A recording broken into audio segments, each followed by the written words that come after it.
Alright, so in this video, I just want to pick up where I left off. And there's a few things I want to do. One, I want to look at the trigger, not the trigger, the hammer, and this guy. So I guess we'll look at this guy first. And I'll show you what I'm going to do. And I'm going to tell you why I'm going to do it. I noticed when I was firing this Marksman 9, I thought the gun had a lot of recoil, okay? Um, but the further I looked into it, it wasn't actually a lot of recoil. It was the recoil plus it had a lot of I guess thrust. It had a lot of forward motion. Kind of like something was I felt like something was hit more force was there was more recoil, right? There was something giving it more recoil, but there was also giving it something more forward motion as the bolt return. And it's this thing, right? So this is the buffer. Uh to take this thing apart, you twist it off, but you really have to heat it up. I like to use this guy. It's just propane, and I have a torch on the end, and I just heat it up. Obviously, wear gloves. I used gloves and this guy to get it off. I mean, to hold the body, and it just came off super easy. There was a lot of thread lock, but I got it off. So the only thing that's in here is here's the body. Here's the cap. There is this steel. I don't know what you call it. Buffer, piston, whatever. It has an O-ring in it just so it doesn't mar that little ledge right there. And it has this spring. The problem is that I don't know if it's supposed to be like this or not, but when you put it in there like that, and then you, oops, that's upside down. This end goes down. Put it in like that. Put it in like that. You see how low this spring sits? The base of the cap is flush with this lip, this rim. So when you assemble it, you hear that? It's this guy moving around. Uh, and so when you fire the gun and then this piston comes back forward, you have this weight rocking around. So it's gonna come back, boom, and then this is gonna jut forward, kind of pull that out like that. When this finally stops, this will go forward. That's really annoying. So I'm just gonna change it, and what I'm gonna do, I'm gonna swap it out for a longer spring. So outer dimension, outer diameter, a little bit wider on this one, but it shouldn't be a problem. It still fits in the cap. Actually, it fits better than the original because the original can like kind of slide around. This one is pretty flush. It's longer and actually not as strong. This one's definitely a really strong spring, or harder, I guess I should say. This one is a lot weaker, but it's longer. So it's just gonna compress and it's gonna push this thing down. The other reason I'm making this change is because just carrying the gun, like, just like walking around with it, picking it up, whatever, it, this little steel pin, that little steel pin, the buffer, whatever it's called, it rattles. And I don't like my guns to rattle. I don't like them to wobble. I don't like them to shake. I like them to feel as solid as possible. Actually, let me take this back off. No, this is not something I see myself taking apart ever again. So I'm gonna do something I don't really like to do, and that's use orange Loctite. If you use too much of this stuff, it will be a nightmare. But like I said, I don't plan on taking this thing apart, and I also don't want it to come apart on me. So be careful with orange Loctite. There we go. So no more rattle, but you can still compress it. You see? So I'm just gonna let that sit. I'm gonna make sure I leave it up right like that. Okay. Next, the hammer. So in the previous video I made, I misspoke on accident. I accidentally said that this was to I guess push the valve knocker further in. That's not what this does. I know what it does. I just misspoke on accident. It's not gonna push. If you see right here, this wall prevents anything wider from pushing that valve knocker further in.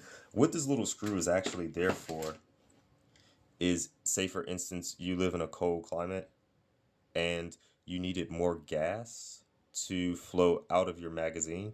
This screw that I can't seem to get back in will delay the bolt.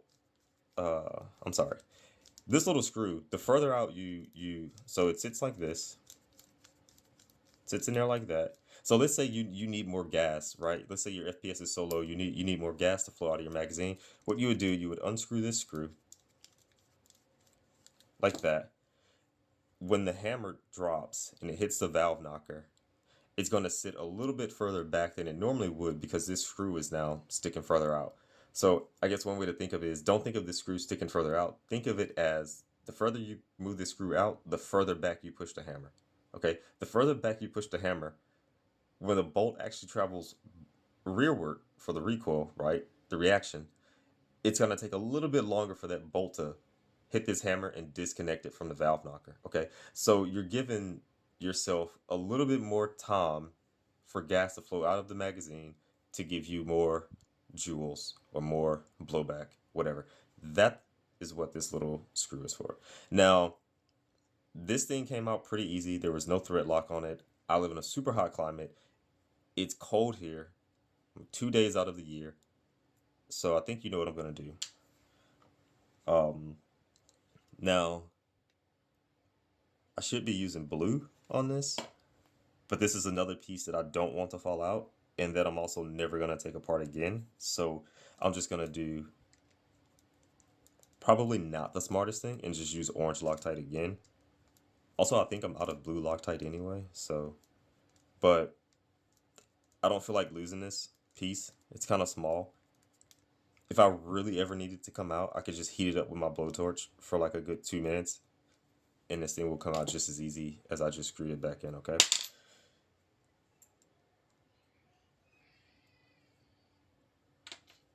Put that back in. Okay. I'm just gonna put this back in here so I don't lose it. Because I don't really have a reason for it to not be in there anymore. That is not the right pin.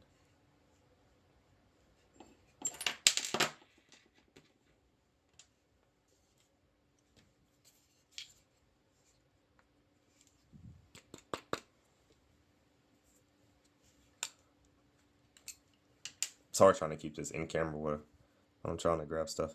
So just gonna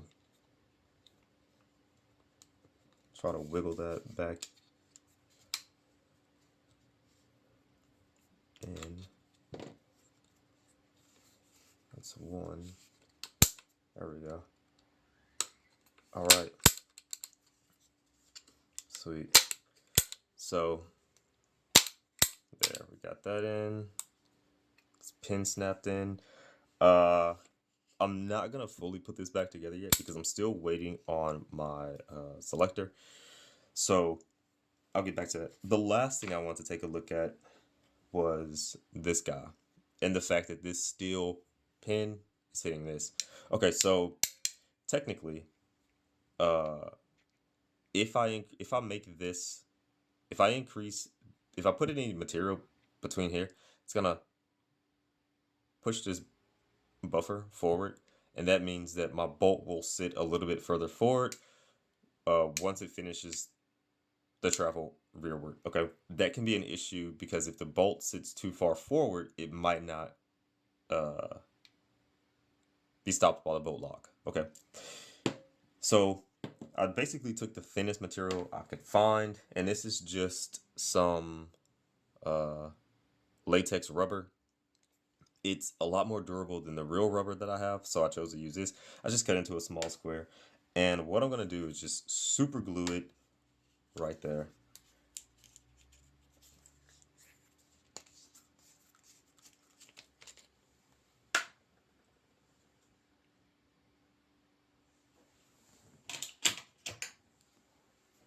This is Gorilla Glue.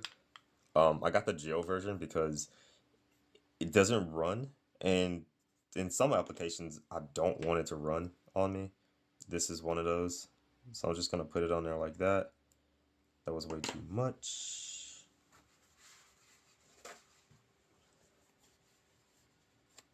If you're trying to get super glue off and you don't want to mess up your part, just kind of pull and twist. It wipes it off pretty good, and you don't have to worry about getting super glue on yourself. Then I'm just gonna place that on there like that. It's messy, but honestly, in the future, I might swap this system out for something different. I've been looking online. I've seen a few systems that are encapsulated, meaning this is all one piece, and the spring is like caught in between there. Uh, so I don't know. I'll see what I'll do. Once I get all the parts and I put this thing back together, I'm gonna test fire it a bunch of times, see if this fixes that issue, because it's I know this will fix the issue with the aluminum being damaged by the steel pin. I also wanted this here because I just made this spring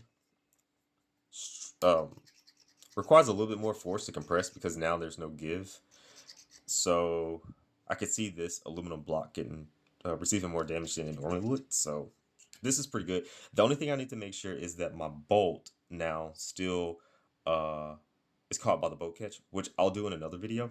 The last thing I want to do in this video is, of course, go ahead and install the end pass.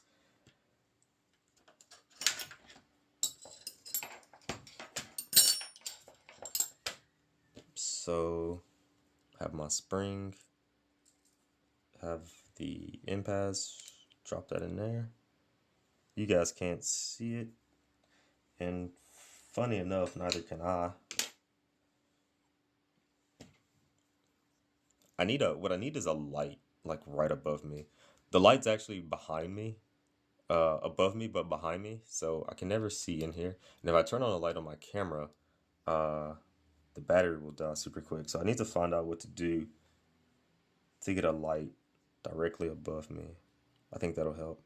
Okay, so I can see right here, the clears the hole. That's what I need. So I'm gonna go ahead and put this pin in. I'm gonna push this forward. There we go.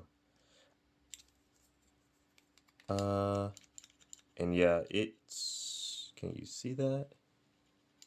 It works. I would not recommend pressing the pin in with your thumb. It really hurts. But I guess if you got nails strong enough, you can force it back in there like that. I have the tools. I'm just kind of lazy. I don't feel like looking for them. There, now that's flush.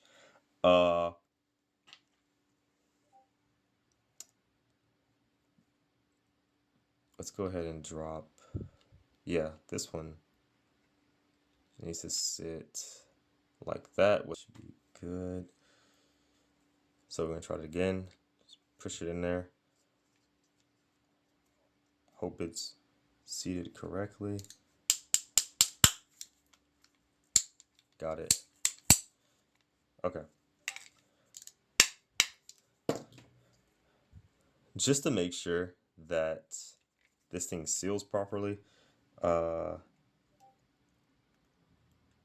gonna push these in just a tiny bit, just enough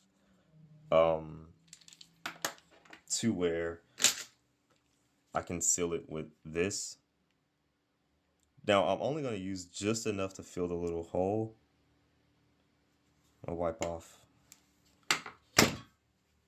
that because I don't want, I'm not doing this necessarily to keep the pin in. I'm doing it to fill any holes where air might escape. Okay, I want this thing to seal as best as possible. This is not enough thread lock to cause any issues. You can still get these pins out if you really wanted to, if you had a punch set. So you can see it's wet. The Loctite should seep into any crevices, and eventually it'll seal those holes. It should hold up. I doubt the pressure that builds up in this nozzle is strong enough to push the thread lock out of those tiny crevices. At least it hasn't on any of my other nozzles, so this should be good.